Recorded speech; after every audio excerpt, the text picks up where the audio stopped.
Estos días pasados, y precisamente el jueves, la economista, docente y directora del Banco de la Ciudad de Buenos Aires, Delfina Rossi, hizo la presentación de su libro que lleva como nombre Conducir al Capital. Un lindo momento como para hablar de economía y más teniendo en cuenta lo que sucedía en el día de ayer en la presentación de este proyecto de presupuesto para el próximo año que lo hizo el presidente Javier Milei. Estamos en comunicación vía Zoom con ella, con Delfina Rossi. Delfina, un gusto saludarte. César y Raquel de Canal 4 Posadas. Buen día. Hola César, hola Raquel, muy buenos días y gracias por estar en contacto conmigo. Bueno, ¿qué número de libros ya vas con Conducir el No, Capital? ¿El primero? es el primero, ¡Wow! he participado con varios capítulos de libros en diferentes ocasiones, varios de ellos más de corte académico, y este es el primero que me animé a hacer algo de divulgación, en donde hay mucho de mí y sobre todo está escrito en términos de mi experiencia y mi participación política como militante político en una Argentina que, como bien decías, Raquel, está envuelta por estas discusiones políticas económicas constantemente, ¿no? Donde Javier Milei ayer hacía una defensa a ultranza de esta disminución del Estado. Y bueno, el libro acompaña esa discusión, es decir, en realidad no es que el Estado elimina al privado, elimina a los mercados, sino que lo puede acompañar, lo puede potenciar. Y en la Argentina en particular, cuando hablamos del fin del Estado, en realidad estamos aceptando una muy injusta distribución del ingreso entre todos los argentinos y argentinas, y también a nivel territorial, ¿no? Ustedes desde Misiones lo saben mucho mejor que yo, que en muchas provincias, y veía recién el informe de la comunidad aborigen que recibió ayuda voluntaria. Bueno, si no llega la mano solidaria, si no llega la mano del Estado, no hay nada, no hay agua, no hay escuelas, no hay conexión. Entonces, realmente yo creo que Javier Milei sigue sin conocer nuestro territorio nacional y habla desde una profunda ignorancia y nos deja en un abismo muy grande a la mayoría de la población. Bueno, este libro es como que hace un paneo de lo que y de lo que fue el pensamiento económico de Néstor y Cristina, y me imagino que viene al pie para poder analizar y comparar ese pensamiento económico, esos proyectos con el actual, con el pensamiento económico que tiene Javier Milei. Contanos por allí alguna de esas diferencias. Bueno, podemos tomar, por ejemplo, la recuperación de las empresas públicas que ha hecho el kirchnerismo y todo lo contrario, que es la mirada de Javier Milei, del ministerio de desregulación del Estado que lleva, que tiene a su cargo Federico Sturzenegger, ¿no? El kirchnerismo que tiene que gobernar una Argentina quebrada después de la década de los 90, donde sufrió ese proceso de privatización, lo que hace es recuperar a las empresas y el mismo discurso de Cristina Fernández de Kirchner, por ejemplo, con la rescatización de YPF, dice, no hay una voluntad, dice algo así, no la cito literal, pero aclara que no hay una voluntad de estatización en sí mismo, sino que cree que comprando una participación mayoritaria de la empresa se garantiza justamente la inversión y el potencial desarrollo económico de la nación, ¿no? Entonces, el objetivo no es la estatización de las empresas en sí mismas, sino buscar esos equilibrios para que garanticen los servicios a todos y todas en su justa medida, ¿no?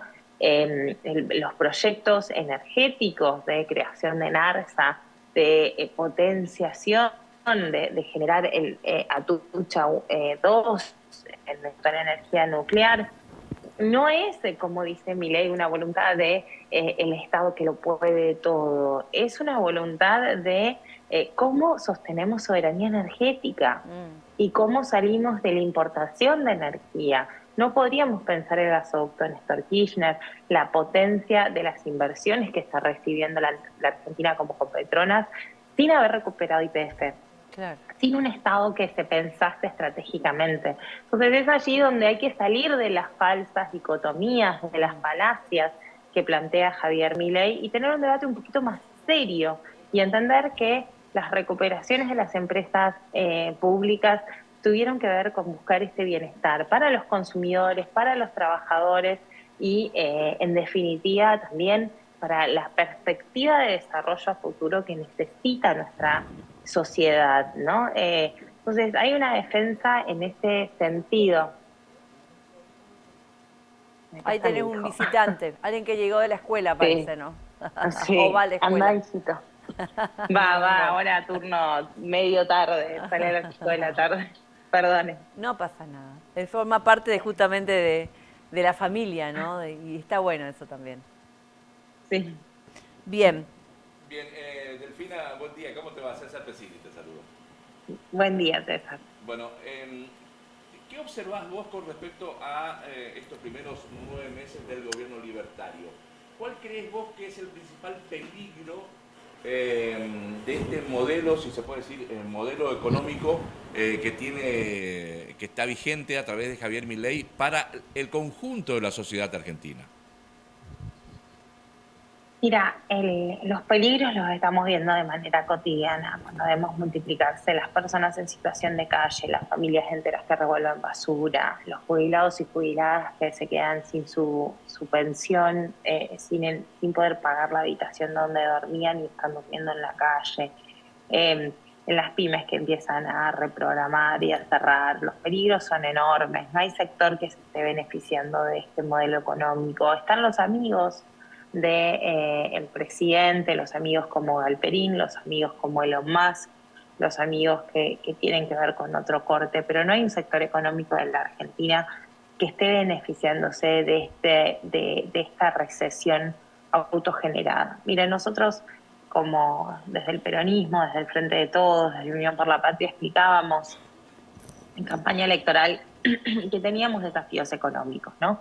Sabíamos que la inflación era incómoda, que teníamos que acomodarlo, que seguramente tenías que renegociar parte del acuerdo con el FMI, pero de ninguna manera es necesario este ajuste, ¿no? Y me parece que ahí también Cristina Fernández de Kirchner, cuando habló el viernes pasado en Merlo y también cuando lo hizo a través de su carta, explica un poco esto. No es necesario de sangre, sudor y lágrima. Este ajuste que está poniendo a la población no es inteligente, no es una solución a los problemas macroeconómicos de la Argentina, porque justamente seguimos teniendo una Argentina sin dólares, ¿no? Una Argentina que tiene serias dificultades para acceder al financiamiento externo, refinanciarse con el Fondo Monetario Internacional y exportar. Y en ningún momento de la agenda de Javier Milei está justamente la necesidad de crecer y generar dólares genuinos y volver a exportar o controlar las importaciones. Sepamos que si bien mantiene el control de cambios, el famoso cepo, la realidad es que tenemos serias dificultades para pensar. Acá vino la otra, perdón. Ay, no pasa nada. Son dos, entonces las interrupciones va por dos. Chicos, estoy trabajando. Vayan con papá, por favor. Chau, Ahí vayan al vamos. jardín. Adiós, adiós, adiós. Les decía que no hay una estabilización, no hay un programa de estabilización económica, ¿no? Un poco eso decía Cristina también el viernes, diciendo, bueno, es la economía bimonetaria, estúpido. Sin los dólares, sin esa solución, no va a ser posible salir del malestar que tiene la población. Y por otro lado también le decía, bueno, achicar el déficit fiscal solo es fácil, la dificultad es tener superávit fiscal justamente generando trabajo, generando mejores condiciones de vida, erradicando la pobreza. Ayer escuchábamos un Javier Milei en donde reconocía el 50% de pobreza sin que se le conmoviera nada, sin que dijese, bueno, y entonces vamos a tener esta política social, bueno, entonces vamos a solucionarlo de tal y tal manera. Hay un 50% de pobreza y lo que tenemos que hacer es gastar menos por parte del Estado. Bueno, ¿y cómo se soluciona la pobreza, señor? no hay respuesta alguna, ¿no? Fue una vergüenza lo que sucedió ayer en el Congreso de los Diputados, donde él hizo un acto político sin explicar absolutamente nada. Yo recuerdo a la propia Cristina cuando iba, nunca a presentar presupuesto, pero sí en los inicios de sesión, en la apertura de las sesiones ordinarias, iba con tomos así de papeles para explicar los proyectos de ley, los proyectos legislativos, cómo solucionar cada problema, de ir sobre educación, salud, universidades, ciencia y tecnología, jubilaciones y pensiones, qué pasa con las mujeres. Acá no hubo nada, nada de nada. La verdad es que ni siquiera indicó cuál es el plan para renegociar con el FMI. Es una vergüenza lo que está sucediendo, ¿no? Y insisto, esto se ve en la vida cotidiana de los argentinos y argentinas que cada vez la pasan peor, ¿no? Y sin tener un horizonte a la vista. ¿Para qué este sufrimiento? Nosotros los peronistas y las peronistas hablamos de esfuerzo. Sí creemos que todos los sectores nos tenemos que esforzar en hacer una Argentina grande, ¿no? Pero cada uno según su correlación de responsabilidad y de fuerza. Y además, este esfuerzo no implica un sacrificio, no implica un sufrimiento, no implica la indiferencia. Acá estamos hablando realmente de vida, ¿no?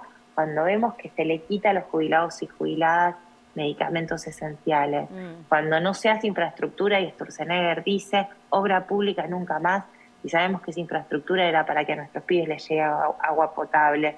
Cuando vemos eso, quiere decir que los más pobres van a vivir menos años y solamente van a mantener una esperanza de vida de 80, 85 años los ricos, como lo vemos en la ciudad de Buenos Aires. En la ciudad de Buenos Aires hay 10 años de diferencia de esperanza de vida si naces en el sur o en el norte. Claro. Si sos rico, vivís 10 años más. Bueno, esa es la Argentina que queremos, en donde solamente vivan más los que la pueden pagar. A mí me parece una barbaridad que realmente estamos hablando de la vida de muchas de nuestros compatriotas, de mucha gente, y no puede ser esto un show mediático, sino que hay que buscar soluciones específicas, y es con el Estado, y es con la política pública, y es con un Estado que sienta en la mesa a empresarios, a trabajadores informales y busque una solución. Y eso me parece que se trata en la discusión más genuina que tenemos que dar entre los diferentes sectores de nuestro país. Gobernar es tomar decisiones, ¿sí? Decisiones políticas. Entre las decisiones políticas que tomó Néstor o que tomó Cristina, ¿a quiénes beneficiaron? Y estas decisiones que toma Javier Milei, ¿a quiénes benefician? Bueno, mira, yo destaco que Perón decía en su momento gobernar es crear trabajo. Y Cristina también tiene varios discursos en donde dice, si tenemos que sintetizar nuestro proyecto político y económico, es la generación de empleo. Y con Néstor y con Cristina se recuperaron las paritarias, se recuperó el Consejo de Salario Mínimo Vital y Móvil, se avanzó con ese salario, se registraron un montón de trabajadores, se les reconoció a las trabajadoras de casas particulares su condición de trabajadora. Recién en el 2013 teníamos el principal sector que emplea a nuestras mujeres es el de casas particulares y no estaban reconocidas. Las podían explotar. Cristina dice en ese discurso, ¿dónde estuvo la justicia hasta ahora? Que no hizo cumplir nuestra Constitución. Entonces, los avances en términos de condiciones de trabajo fueron abismales y terminó con el reconocimiento de que en el 2015 los trabajadores y trabajadoras se llevaban el 50% del Producto Nacional, ¿no? El famoso 50-50, el que hablaba Perón, que se llegó también en el 74, lo consigue Cristina nuevamente en el 2015, ¿no? Entonces, claramente las políticas de enfrentamiento a la crisis del 2009, de qué pasó con la 125, de restatización de empresas, de recuperación de negociaciones con empresas de servicios como Adenor y Edesur, todas tuvieron que ver con primar lo que le pasaba justamente a los trabajadores y trabajadoras. ¿Eso quiere decir que a las empresas les fue mal? No, les fue muy bien. Digo, cuando un Estado puso un norte, dijo, bueno, vamos a exportar, vamos por acá, vamos con la ciencia y tecnología, vamos a tener universidades, vamos a recuperar la educación técnica. A las empresas les sirve porque necesitan trabajadores que sean sanos, inteligentes, que estén bien formados, que puedan aportar, que puedan innovar. Ese es lo virtuoso del modelo, ¿no? Entonces, claramente digo, ¿qué vamos a hacer con las generaciones de pibes y pibas que hoy no pueden comer? ¿Cómo lo va a solucionar Javier Milei? ¿Qué opción le da al país? A los empresarios que hoy muchas veces te dicen no encuentro trabajadores que sean capaces de llevar a cabo la tarea que yo quiero, y a las familias que te dicen no encuentro trabajo. Digo, ¿qué hay? ¿Cuál es la solución? ¿Eliminar la política pública? ¿Cerrar las oficinas de empleo en cada provincia? ¿Cómo puede ser que sea tan hipócrita, tan indiferente, tan de manual lo que dice, tan lejos de la realidad cotidiana? Yo también estudié las teorías que habla Javier Milei, ¿no? Es la típica de elección racional, ¿no? Es una barbaridad pensar así en nuestro país, porque los niveles de desarticulación, de desigualdad, las necesidades de generar un proyecto nacional, tienen que ver con la propia existencia del país, si no realmente vamos a volver a ser el Potosí del mundo, como lo decía Cristina, y que parece ser la única voluntad de Javier Milei. Delfina, bueno, una pregunta muy puntual por una respuesta muy breve. Sí. ¿Los números benefician en este momento al sector financiero y evidentemente perjudican a la economía de la familia, por decirlo de alguna manera, al común de la gente? Los bancos, yo como directora de un banco te puedo decir que no es que están siendo grandes beneficiarios de ninguna política. Hay una liberalización que genera una competencia, que está bajando los spreads, que es los márgenes financieros, y los bancos estamos saliendo a competir para dar crédito a las empresas y a las familias. Quienes están beneficiándose, yo creo que son, lo proponía en una nota en ámbito financiero hace unos días, son un poco los grandes dueños de las nuevas tecnologías, ¿no? Si uno agarra la lista de Forbes de los principales millonarios del mundo, encuentra que la mayoría vienen del sector tecnológico, ¿no?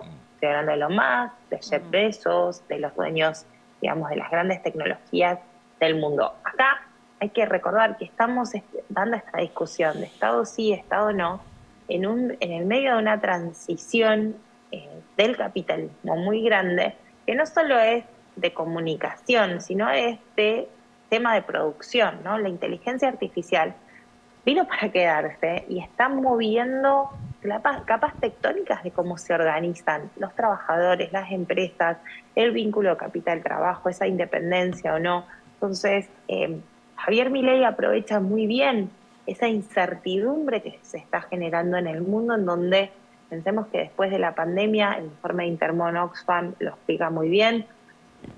Después de la pandemia, los primeros millonarios, 1.000 millonarios del mundo, multiplicaron sus riquezas, mientras que el 60% de la población mundial se volvía más pobre. Entonces, en este escenario de caos, en este escenario de desigualdad, es que Javier Milei aprovecha para decir, bueno, como el Estado no pudo resolver esas dificultades, más vale eliminemos el Estado. Y yo lo que quiero decir es, efectivamente, para los estados de América Latina es una dificultad gobernar la economía, gobernar y ser proactivos en el comercio mundial, pero no podemos resignar nuestra herramienta, que es la única herramienta de las mayorías de paliar esta brutal desigualdad que nos propone el capitalismo mundial hoy.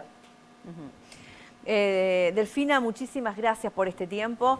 Vaya prólogo que te mandaste, ¿no? Con la expresidente, sí, con Cristina precisamente. Así que me imagino Estoy que... muy contenta de que me haya podido acompañar con el prólogo. Para mí es realmente un reconocimiento en un trabajo que como el mismo prólogo lo dice, no busca ser melancólico, sino que busca identificar cuáles son nuestros ejes de economía política para construir el futuro que necesita nuestro país. Bueno, la próxima vamos a ver si hablamos un poco más de lo que se viene para nuestro país. Me interesaría saber eso, ¿no? ¿Llegamos al fondo o todavía queda lejos el fondo? ¿Y cómo salir? ¿No? Yo creo que todavía hay espacios para que nos sigan destruyendo, y eso es algo que me preocupa y mucho. Todavía la Argentina tiene mucho que ha construido, ¿no? Pero también eso que lo que hay en el haber, que principalmente es la memoria del pueblo, digo, pueden eliminar un ministerio de mujeres, pero la conquista que hemos hecho las mujeres en este país no se elimina por ministerio, digo, está en el cambio social y político de nuestras pibas, de nuestros pibes, en la mirada sobre la diversidad, en lo que construimos diariamente, ¿no? Nos pueden eliminar o llevar a subsecretaría la Secretaría de Derechos Humanos, y eso no implica que el pueblo argentino haya dejado de tener memoria por lo que sucedió en la dictadura cívico-militar, ¿no? Pueden intentar privatizar las empresas, pero realmente sabemos que en cada provincia se valora y mucho cada vuelo de Aerolíneas Argentinas. Entonces, todo eso que tenemos en el haber me parece que es lo que nos va a permitir buscar una alternativa más temprana que larga para justamente ir limitando el avance de destrucción que tiene Javier Milei y buscando la alternativa que seguramente tiene que ser más amplia, que tiene que ser con consensos, que tiene que ser con un programa sobre la mesa. Y bueno, yo creo que yo la veo a Cristina Fernández de Kirchner construyendo esa alternativa, construyendo este diálogo nuevamente con el pueblo, que siempre lo tuvo, pero a veces se ve más, menos. Creo que lo está mostrando un poco más y me parece que tenemos que recordar los ejes fundamentales, los hechos que fundaron nuestro movimiento político para ofrecerle lo mejor que podemos a nuestro pueblo.